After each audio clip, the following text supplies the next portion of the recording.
हाय नमस्कार, मी फौजी वेब सुवर्णा आणि तुम्हाला माझा थंबनेल बघून एक आयडिया तर आलीच असेल की आम्ही कुठे गेलो होतो म्हणून. तर आजचा वार आहे शुक्रवार. हा व्हिडिओ मी मागेच क्लिक केलेला आहे, पण तो काय टाकायला वेळ भेटला नाही. तर म्हणलं चला आज शुक्रवार पण आहे, देवीचा वार आहे, तर आपण हा व्हिडिओ अपलोड करूया. आम्ही सुरुवात केली होती आधी पाथर्डी तालुक्यातील अहिल्यानगर जिल्ह्यातील श्री मोठा देवी ह्याच्या दर्शनाने. तिथून आवरून मग आम्ही निघालो होतो. फक्त 21 किलोमीटरवरती असलेल्या मढी येथील कानिपनाथ महाराजांच्या यांच्या समाधीचे दर्शन घेतले आणि शेवटी घरी येत येता कोल्हारच्या भगवती देवीचेही दर्शन घेतले. मोठा देवीला जाण्याचं कारण असं की आमच्या आत्याच्या मुलाच्या सवासणी होता, तर आम्ही जाणार होतो मोठा देवीला. सकाळी लवकरच आवरून आम्ही निघालो होतो घरून. त्यानंतर येता येता बराच टाईम झाला होता आणि हे समोर जे तुम्हाला मंदिर दिसतंय हे मोठा देवीचं मंदिर आहे.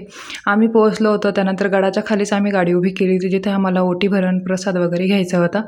ते सगळं घेऊन झाल्यानंतर शौर्या काय माझ्यासोबत आली नव्हती, तिला घरीच खेळायचं होतं. मग तिनं घरी नाही येतात आम्ही मग तिथं थोडीशी शॉपिंग केली, कारण ती घरी असल्यामुळे म्हणलं तिला तर काहीतरी घ्यावंच लागेल.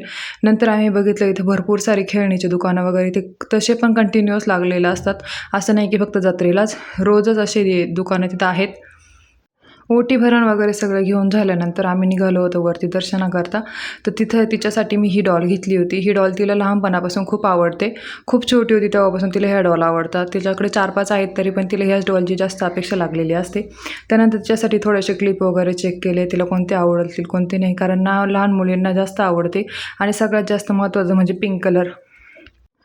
आता ही पिंक कलरची टोपी पाहून तर तुम्हाला आयडिया आलीच असेल की आमच्या शौर्याला पिंक कलर हा किती आवडतो. आणि शौर्यालाच नाही, जगातल्या कोणत्याही छोट्या मुलीला पिंक कलर हा तिचा सगळ्यात जास्त फेवरेट असतो. मोठ्या देवीचं मंदिर तर प्रत्येकालाच माहीत असं, पण ज्यांना माहीत नाही त्यांसाठी सांगते आहे. पाथर्डी तालुक्यामध्ये अहिल्यानगर जिल्ह्यामध्ये देवी जगदंबा मातेचं मंदिर आहे, पण त्याला तिथली मोठा देवी मोठ्या गावात असल्यामुळे त्याला मोठा देवी असं नाव पडले असे म्हटले जाते. पाथर्डीपासून फक्त 9 किलोमीटर अंतरावरती पूर्व या दिशेला आहे आणि अहिल्यानगरपासून 65 किलोमीटर आहे. तर ह्या देवीची यात्रा चैत्र महिन्यामध्ये मोठी यात्रा भरते. तसंच नवरात्रीमध्ये 9 दिवस इथे यात्रा असते. आणि तसंही रोजच इथे खूप जास्त गर्दी असते, कारण खूप भाविक भक्त इथे येत असतात. आणि सवासणी नवसासाठी इथे भरपूर लोक येतात.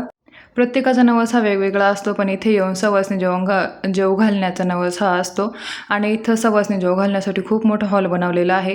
तिथे काही लोक येऊन इथेही स्वयंपाक करतात. तसंच काही आपण घरूनही स्वयंपाक करून आणला तरी चालतो, पण इथे येऊन देवीच्या दारात सवासणी जेवू घातल्याचा मान आहे असं म्हटलं जातं. आणि आम्ही पण घरून स्वयंपाक वगैरे सगळं घेऊन आलो होतो. इथं येऊन आम्ही त्यानंतर नैवेद्य वगैरे भरले. आंब्याचा रस वगैरे, आंब्याचा सीझन असल्यामुळे रस वगैरे करून घेतला होता. रसपोळीचा नैवेद्य होता. सगळं नैवेद्य वगैरे आम्ही घरूनच करून आणले होते. आणि हा एवढा मोठा हॉल फक्त सवासणी जेवू घालण्यासाठी आहे. त्यानंतर आम्ही नैवेद्य वगैरे भरले आणि निघालो देवीच्या दर्शनाकरता. देवीला नैवेद्य दाखवून त्यानंतर आम्ही सवासणी जेवू घालून आम्ही निघणार होतो पुढच्या दिशेला. सवासणी जेवू घालण्याच्या हॉलमधून आम्ही तसंच पुढे पुढे येतात. तिथे छोटे छोटे मंदिरं आहेत. तिथे सगळे देवी देवतांची मूर्तीची प्राणप्रतिष्ठा वगैरे केलेली आहे त्यांनी. मंदिराचा परिसर खूप मोठा आहे. गड तर वरती आहे, पण आता मोठ्या मोठ्या गाड्या पण एकदम गडावरती येऊन जातात, त्याच्यामुळं काहीच अडचण नाही आहे. तिथून फक्त थोडंसं उतरून आपल्याला खाली यायचं आहे. नंतर मम्मी वहिनी त्या सगळ्या आल्या होत्या देवीचे नैवेद्य वगैरे घेऊन. आपल्याकडे एक पद्धत आहे, कुठेही जायचं असेल देवाच्या ठिकाणी तर मदन घेऊन जावं लागतं किंवा मदन घेऊन जातात. त्यामध्ये आपण गहू, बाजरी, तांदूळ, हरभऱ्याची डाळ असं काहीही नेऊ शकतो. तिथं नेऊन आम्ही मदन वगैरे ज्या त्या भांड्यांमध्ये प्रत्येक वेगवेगळे केलेलं होतं त्यामध्ये आम्ही टाकून दिलं. तिथे एक मंदिर पण आहे. मंदिराच्या पाया वगैरे पडून नंतर आम्ही देवीच्या गाभाऱ्यामध्ये घुसलो. गाभाऱ्यामध्ये तर खूप जास्त गर्दी होती. तसं सांगितल्याप्रमाणे भरपूर भाविक भक्त इथे येत असतात कंटिन्यू. तर हे जे तुम्हाला दिसतंय ते हे आहे देवीचं मंदिर आणि ही आहे मोठा देवी श्री जगदंबा माता, तसंच मोठा देवी म्हटलं जातं. मी मम्मी वहिनी बरंच गर्दी झालेली होती तिथं. नंतर आम्ही व्यवस्थित दर्शन वगैरे घेतलं. हे बघा मी तुम्हाला दाखवते, तर तुम्ही पण नक्की दर्शन घ्या.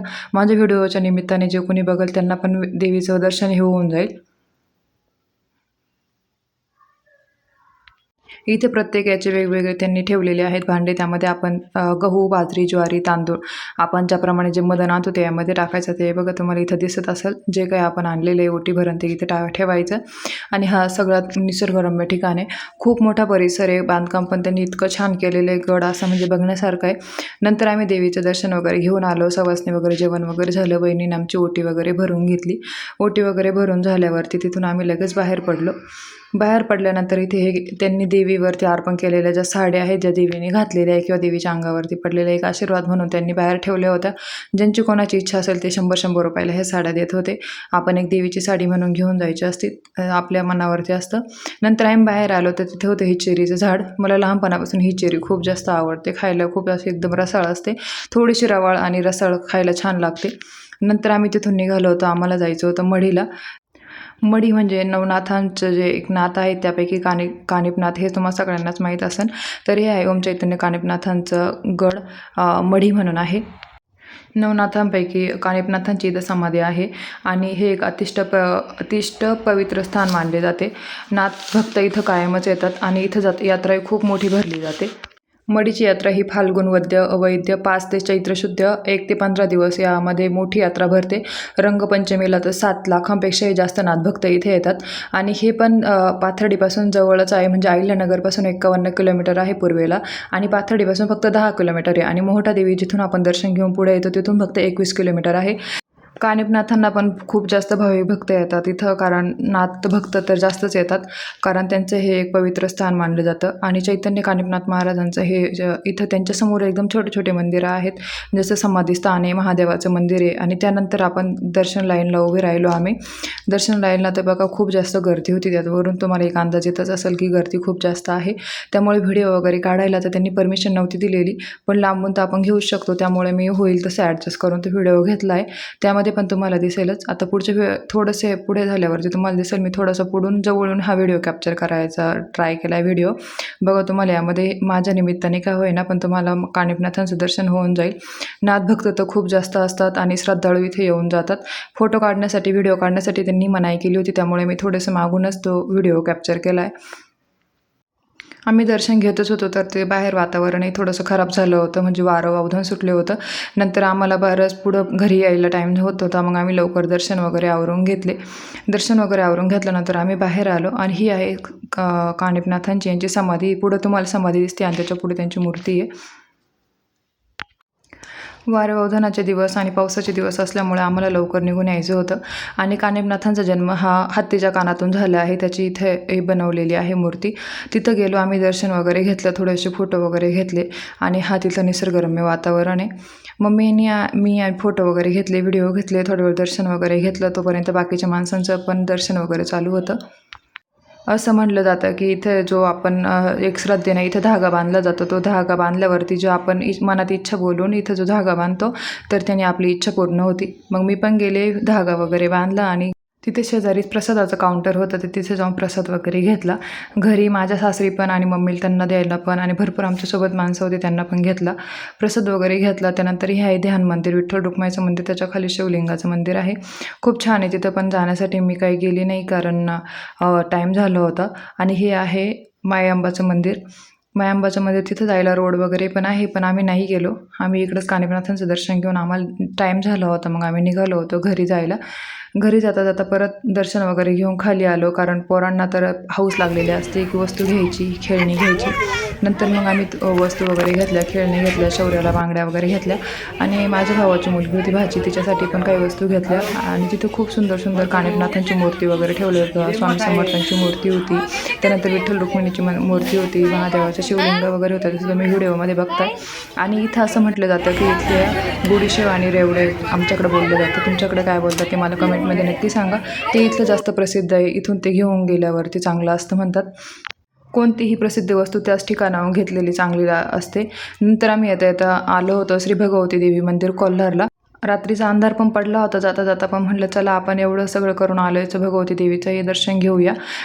भगवती देवीच्या मंदिरामध्ये 3.5 शक्तिपीठांच्याही मूर्ती आहेत, त्यामुळे इथं आल्यावरती आपल्याला 3.5 शक्तिपीठांचं दर्शन होऊन जातं. इथं आल्यानंतर आम्ही नैवेद्य वगैरे दाखवलं, दर्शन घेतलं आणि निघालो घरनं येण्यासाठी. तुम्ही पण दर्शन नक्की घ्या आणि तुम्हाला हा व्हिडिओ कसा वाटला मला कमेंटमध्ये नक्की सांगा. तुम्ही आपल्या चॅनलवरती नवीन असाल आणि तुम्ही अजून आपल्या चॅनलला सबस्क्राईब केलं नसेल तर नक्की सबस्क्राईब करा. लहानपणीची आठवण ही खूप जास्तच वेगळी असते. आणि हा आहे आजूबाजूच्या मंदिराचा परिसरही खूप मोठा आहे. तुम्ही कधी ह्या मंदिरात, मी सांगितलेल्या मंदिरापैकी तिन्ही मंदिरामध्ये कधी गेल्या आहात का मला कमेंटमध्ये नक्की सांगा. आणि ही आहे माझी भाची. ते आणि तिची मैत्रिणी ह्या दोघीजणी मेहंदी लावत होत्या. लहानपणची ही खूप गोड आठवण आहे. लहानपणी यात्रेमध्ये कुठेही गेलो की आपण ही मेहंदी लावायचं. चला भेटूया नेक्स्ट ब्लॉगमध्ये. तुम्ही हा व्हिडिओ शेवटपर्यंत पाहिल्याबद्दल थँक्यू सो मच. फौजी सुवर्ण ब्लॉग्स ह्या चॅनलला नक्की सबस्क्राईब करा. चला भेटूया नेक्स्ट ब्लॉगमध्ये. तोपर्यंत बाय बाय.